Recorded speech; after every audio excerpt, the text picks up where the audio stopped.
नमस्कार, capital TV का खास शो यूपी का दंगल देख रहे हैं आप। मैं हूं आपके साथ पूजा। यूपी चुनाव नजदीक है, ऐसे में हर पार्टी जबरदस्त एक्शन में नजर आ रही है। आरोप प्रत्यारोप, गठबंधन, प्रचार प्रसार सब कुछ जारी है। पर बात अगर प्रधानमंत्री नरेंद्र मोदी की करे तो मोदी भी जबरदस्त एक्शन मोड में नजर आ रहे हैं। अलग अलग जगहों का दौरा कर रहे हैं और दिसंबर में ही वो 4 जगहों पे जाएंगे, जनता को सौगात देंगे। पर बात अगर प्रधानमंत्री नरेंद्र मोदी की हो रही है तो वो यूपी चुनाव को लेकर अलग अलग दलों के साथ बैठकें भी कर रहे हैं और बैठकों में रणनीति बना रहे हैं कि किस तरह से यूपी चुनाव में फतह हासिल किया जा सके। बात पीएम मोदी की हो रही है तो आज की ताजा खबर आपको बता दें, प्रधानमंत्री नरेंद्र मोदी ने 36 सांसदों को बुलाकर अपने घर पे बैठक की, ब्रेकफास्ट कराया और बैठक में उन्होंने अपने सांसदों को साफ ये मैसेज दे दिया कि कोई बड़ा नेता नहीं होता, पार्टी से कोई भी बड़ा नेता नहीं होता है और इसी के साथ जीत का मंत्र दिया है। तो पीएम मोदी के एक्शन मोड को लेकर आज यूपी के दंगल में चर्चा करेंगे और चर्चा के लिए हमारे साथ जुड़े हुए हैं कैपिटल टीवी के editor in chief doctor Manish Kumar. Doctor साहब, बहुत बहुत स्वागत है आपका। बात पीएम मोदी की करे तो आज सबसे पहले उन्होंने 36 सांसदों को अपने घर पे ब्रेकफास्ट के लिए बुलाया और ब्रेकफास्ट के दौरान उन्होंने साफ ये मैसेज दे दिया कि सबसे बड़ी पार्टी है सब कुछ, कोई नेता बड़ा नहीं होता। देखिए, बहुत सारे एमपीज़ को बुलाया गया था, कुछ लोग आ पाए, कुछ लोग अपनी व्यस्तता थी। ये मीटिंग क्यों बुलाई गई, इसको पहले समझ लें। जी। दरअसल भारतीय जनता पार्टी का जो कैंपेन का जो पूरा स्ट्रक्चर है वो संगठन की तरफ से डिसाइड होता है। कई सारे ऐसे एमपीज़ थे जिनको ये लग रहा था कि हमसे तो कोई पूछताछ कर ही नहीं रहा, हमसे कोई कुछ बोल ही नहीं रहा, हमसे तो कुछ पता ही नहीं चल पा रहा है भाई क्या होगा। हमसे तो ये भी नहीं पूछा जा रहा कि हमारे संसदीय क्षेत्र में जो 7 विधायक के उम्मीदवार होंगे वो कौन हो सकते हैं, नहीं हो सकते हैं। तो देयर वाज एक, इसको कह सकते हैं कि पार्टी के अंदर, एमपीज़ के अंदर वो एक लग रहा था उनको कि थोड़ा सा उनको दरकिनार किया जा रहा है, पार्टी में कोई सुनवाई नहीं हो रही है। तो कुछ लोग उसको लेकर के थोड़े डिसइंचमेंट इन लोगों के अंदर आ गया जी। अब पूरे जो सांसद हैं वो लोग तो काम कर रहे हैं, प्रधानमंत्री मोदी सबका हिसाब किताब भी रखते हैं और सीधे सीधे सबसे रिपोर्टिंग भी लेते हैं कि भाई आखिर कहाँ कौन क्या काम कर रहा है। और खास करके पिछले 1 महीने में आपने सुना होगा कि एक घटना मैं आपको बता दूं कि मीटिंग हुई सारे सांसदों की, जिसमें जेपी नड्डा भी थे, प्रधानमंत्री भी थे, अमित शाह भी थे, सारे लोग थे और सब लोगों का रिपोर्ट कार्ड लिया गया। अब जब रिपोर्ट कार्ड लिया गया तो वो मीटिंग खत्म हुई तो पहले एक अलग मीटिंग थी और रिपोर्ट कार्ड वाली बाद में मीटिंग थी। तो प्रधानमंत्री की व्यवस्था को देखते हुए सब लोगों ने कहा कि भाई ठीक है, प्रधानमंत्री चले जाएंगे, फिर ये मीटिंग हो जाएगी। लेकिन जैसे ही प्रधानमंत्री मोदी, उनको मालूम चला कि इस तरह की कोई मीटिंग हो रही है तो मीटिंग में अचानक से वो आए, सारे एमपीज़ थे वहाँ पे और वहाँ पे प्रधानमंत्री मोदी एक वाइट रंग का फाइल लेकर के वो आते हैं और वो बताते हैं कि भाई मैं भी तो एक एमपी हूँ और हमारे लिए भी जो बाकी एमपीज़ के लिए जो कानून लागू होता है वो हमारे लिए भी लागू होगा। तो उन्होंने बताया कि काशी के लिए उन्होंने क्या क्या किया है और ये रिपोर्ट नड्डा जी को उन्होंने दिया और ये कहा कि अगर उसमें कुछ कमी रह गई है तो आप हमें बताएं कि क्या कमी है और उस कमी को मैं दूर करने की कोशिश करूंगा।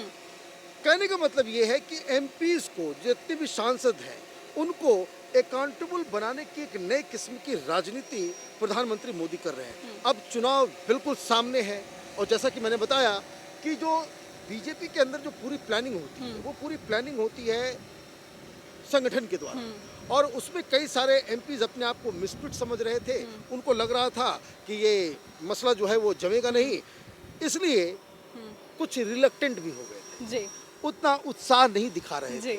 और पार्टी संगठन की तरफ से जब ये रिपोर्ट प्रधानमंत्री के पास गई तो उन्होंने कहा कि भाई ठीक है, अगर कुछ लोगों को ऐसा लग रहा है कि भाई उनको बाकायदा भाव नहीं दिया जा रहा है या फिर उनको ये लग रहा हो कि भाई ये मसला जो है वो ठीक नहीं चल पा रहा है तो उनसे बातचीत करनी चाहिए। इसलिए प्रधानमंत्री मोदी ने आज उनको नाश्ते पे बुलाया और नाश्ते में बुलाने के बाद 3-4 बातें उनको कही। पहली बात ये कि संगठन से बड़ा कोई नहीं, जी।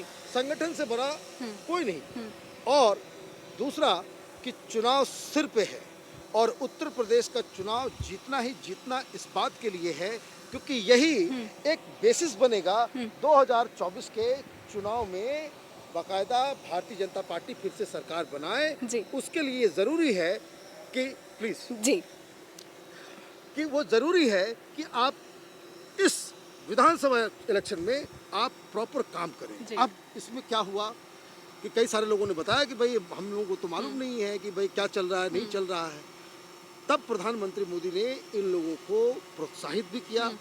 जो खबरें आ रही हैं वो हाफ बेक्ड है कि भाई कुछ लोग ये कह रहे हैं भाई डांट लगाया गया, कुछ लोग ये कह रहे हैं, वो बातें नहीं हुई। इन लोगों को बाकायदा प्रधानमंत्री एक खुद ऊर्जावान लीडर है जी।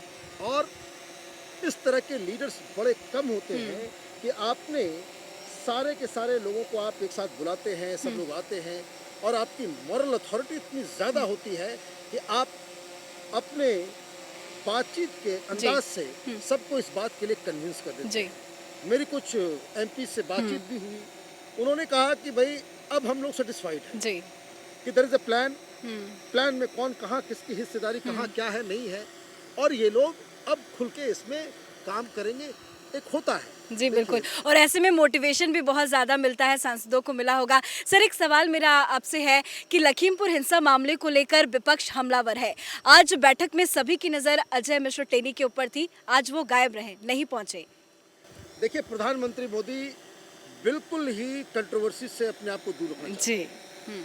अगर टेनी साहब वहाँ गए होते, जैसा कि मैंने आपको बताया कि इनविटेशन बहुत सारे लोगों को दिया गया था और कुछ लोगों की व्यस्तता थी, कुछ लोग आने में असमर्थ थे, कुछ लोगों को संगठन का ऑलरेडी दायित्व दिया गया हुआ था, इसलिए कई सारे लोग नहीं आ पाए। अब टेनी अगर इस मीटिंग में होते तो विपक्ष को एक मौका मिल गया होता, भाई प्रधानमंत्री के साथ वो मीटिंग कर रहे हैं और वो जो है वो मीडिया को गाली देता वो चलता है। एक मसला, एक देखिए विवाद है, कुछ गलतियां टेनी की तरफ से हुई हैं, बिल्कुल, कुछ गलतियां उनके पुत्र की तरफ से हुई हैं, इसमें कोई डाउट नहीं है। लेकिन इलेक्शन के समय आप अगर वीक दिखाई दो, अगर आप ये दिखाई दो कि भाई आप विपक्ष के प्रेशर में आकर के हर बार आप मांगे उनकी पूरी कर देते हो, तो वो भी एक अच्छा मैसेज नहीं जाता है।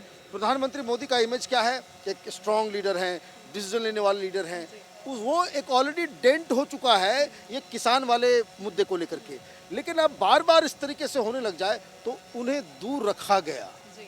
टेनी तो चाहते ही होंगे कि किसी तरीके से उनको अमित शाह टाइम दे, उनको प्रधानमंत्री टाइम दे, लेकिन ये बातें नहीं की जा रही क्योंकि इस कंट्रोवर्सी से दूर रखना है।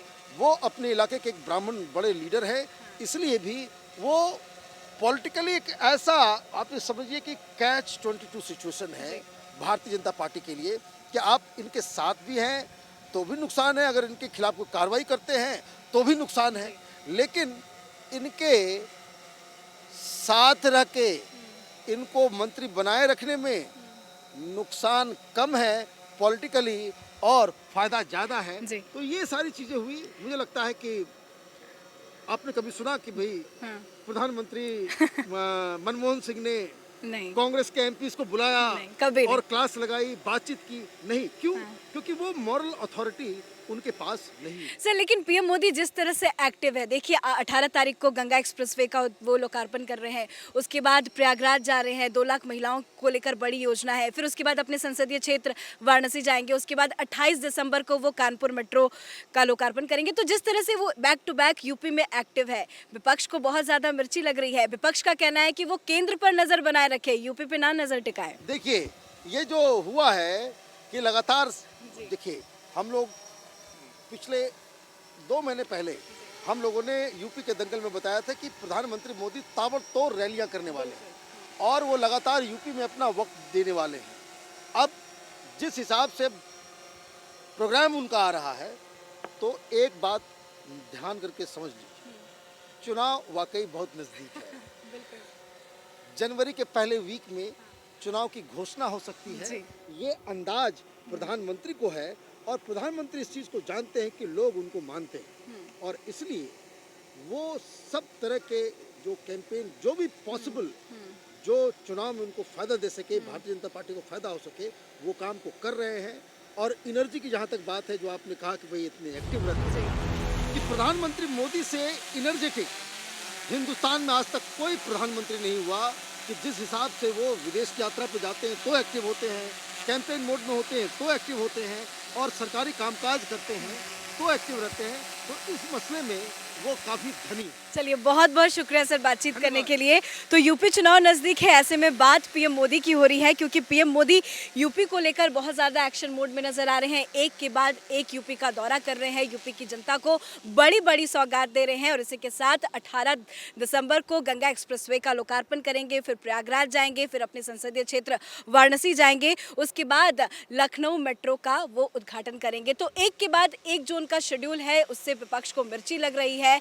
तो एक मैसेज देने की कोशिश की जा रही है कि बीजेपी स्ट्रांग पार्टी है, और बीजेपी जनता के हित के लिए जो कार्य कर रही है, उसका इम्पैक्ट यूपी के दंगल में क्या पड़ेगा, वो आने वाले वक्त में पता चल जाएगा।